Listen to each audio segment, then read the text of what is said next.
sebelum TikTok Cash ini sebetulnya telah ada aplikasi sejenis dengan skema bisnis yang mirip. Apa saja mereka kami bahas untuk Anda pada pagi hari ini. Fenomena nonton video dapat uang begitu. Sebelum saya menjelaskan ini, saya ingin menjelaskan terlebih dahulu sebetulnya bagaimana potensi market digital Indonesia ya.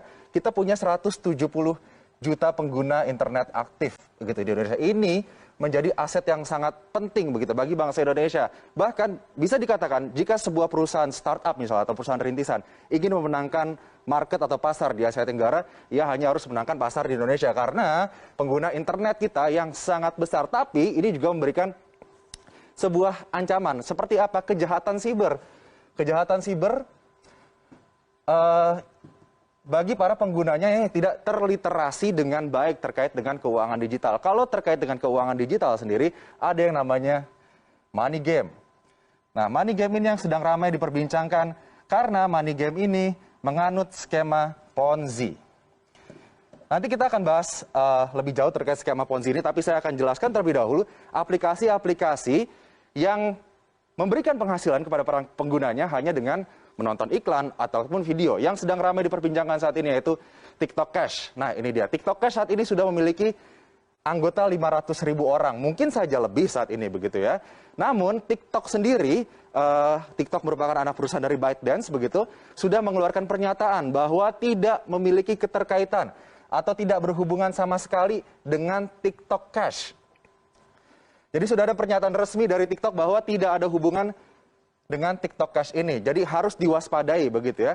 Kemudian bagaimana cara para anggotanya ini bisa mendapatkan uang atau pundi-pundi rupiah? Hanya dengan memfollow akun, like, dan nonton video TikTok saja begitu. Ini dikatakan bahwa dengan memfollow akun, like, dan nonton video TikTok ini akan langsung berhubungan dengan internet selebriti begitu. Jadi dikatakan di sini dengan berhubungan dengan internet selebriti ini akan memberikan suatu hubungan yang mutual atau win-win solution antara para penonton anggota ini dengan para internet selebriti ini yang grafik atau traffic TikToknya akan melesat naik karena banyak yang nonton.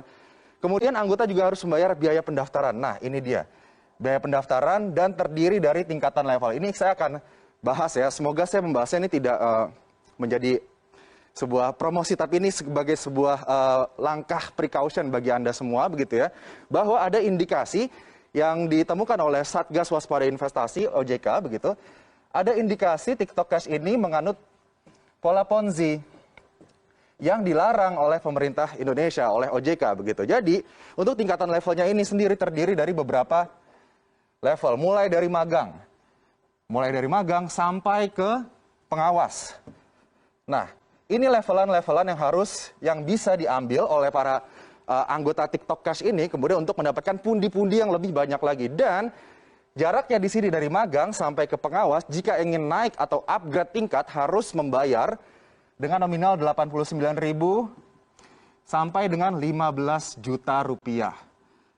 Nah, nanti kita akan bahas terkait dengan penambahan biaya untuk upgrade ini karena terindikasi Ponzi oleh Satgas Waspada Investasi OJK. Saat ini masih terus diselidiki oleh OJK terkait dengan TikTok Cash ini. Karena kalau nantinya terbukti melakukan skema Ponzi ini pasti akan merugikan para anggotanya yang sudah menginvestasikan uang cukup besar begitu untuk TikTok Cash. Sebelum TikTok Cash sebetulnya sudah ada aplikasi serupa begitu yang menerapkan skema ini dan sudah dinyatakan dilarang atau ilegal ya. OJK sudah menyatakan bahwa VTube ini adalah aplikasi yang ilegal atau dilarang untuk ditransaksikan atau digunakan di Indonesia. Ternyata VTube ini sudah di-download lebih dari 10 juta kali di Play Store. Kemudian dia juga sistemnya untuk mendapatkan uang adalah memberikan poin penghasilan bagi anggota. Kemudian diperbolehkan transaksi jual beli poin antara anggota. Mendapatkan referral point jika berhasil membawa anggota baru. Jadi kalau misalnya Anda berhasil skemanya seperti member get member gitu ya. Jika Anda membawa member baru kepada VTube ini, Anda akan mendapatkan poin. Dan kemudian poin itu nanti akan bisa dirupiahkan ataupun nanti ya dirupiahkan. Karena satu koin VTube ini senilai $1 atau sekitar 14.000 rupiah begitu ya. Dan kemudian ini daftarnya gratis, harus perpanjang, mau hasil lebih Anda harus upgrade. Dan ini sudah lagi-lagi dilarang atau ilegal, dinyatakan ilegal oleh otoritas jasa keuangan. Kemudian ada juga yang baru saja ditemukan oleh OJK, yaitu Vito. Vito ini sama, hanya menonton iklan minimal 1 kali, maksimal 100 iklan dalam sehari. Kemudian durasi iklannya itu 20 detik, pengguna dibayar Rp3.000 per iklan dan bonus akan dikirimkan langsung ke rekening pengguna. Tidak ada misi khusus dan referral, karena biasanya Anda harus menyelesaikan suatu misi tertentu di suatu level untuk mendapatkan rupiah atau bisa memonetasi uang ataupun poin di akun aplikasi digital ini, begitu ya. Ini juga masih diselidiki oleh OJK. Sebetulnya selain 3 aplikasi tersebut sudah banyak aplikasi lainnya, begitu ya, yang terindikasi menerapkan skema Ponzi atau piramida. Dan sebut saja like apps seperti yang dulu, begitu ya. Tapi skema Ponzi memang skema yang sudah lumrah, sudah banyak diperbincangkan, begitu, terkait dengan bagaimana member get member, kemudian member awal mendapatkan keuntungan paling tinggi, kemudian member paling bawah mendapatkan ciong atau kerugian karena tidak mendapatkan penghasilan, begitu. Kita ingat saja kasus, let's say, First Travel yang sempat heboh, kemudian juga ada Miles, begitu ya.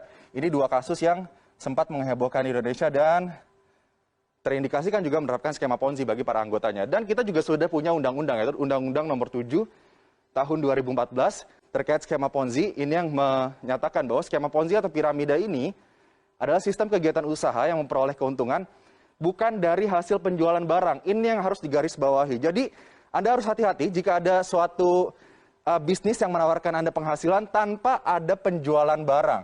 Di sini skema Ponzi memfokuskan kepada memanfaatkan peluang keikutsertaan mitra usaha, terutama dari biaya partisipasi orang lain, begitu. Jadi tidak mengutamakan bagaimana penjualan produknya, kualitas produknya, tapi mengutamakan bagaimana agar membernya bisa merekrut member-member lainnya, kemudian bisa mendapatkan keuntungan dari biaya yang dikeluarkan oleh member itu, begitu. Jadi intinya piramida begini, yang paling atas akan selalu mendapatkan pundi-pundi uang, begitu. Tapi nanti yang paling bawah, mereka yang menyetorkan uang ke atas, begitu, saat nantinya sudah tidak ada lagi orang-orang yang menyetorkan uang ke atas, tidak ada lagi member, begitu, ataupun sudah terbukti menyalahi aturan, begitu ya, yang di bawah inilah yang akan dirugikan. Hati-hati. Berikutnya adalah ciri-ciri investasi bodong. Nah, ini dia, agar Anda tidak tertipu, begitu ya, dengan investasi-investasi yang menawarkan imbal hasil yang cukup besar dengan waktu yang sangat cepat.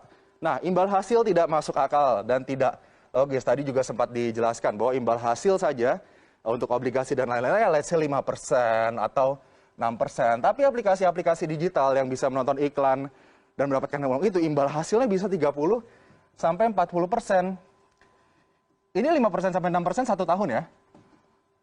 Tapi aplikasi digital tersebut bisa memberikan imbal hasil 30 sampai 40%, bahkan bisa sampai 100% hanya dalam hitungan bulan ataupun minggu saja, begitu. Ini harus Anda waspadai.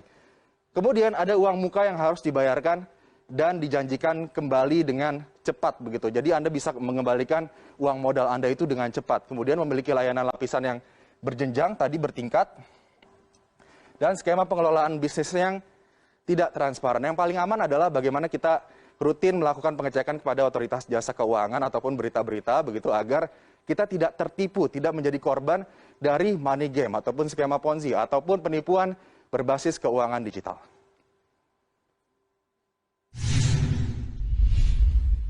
Pertamina merilis obligasi global sebesar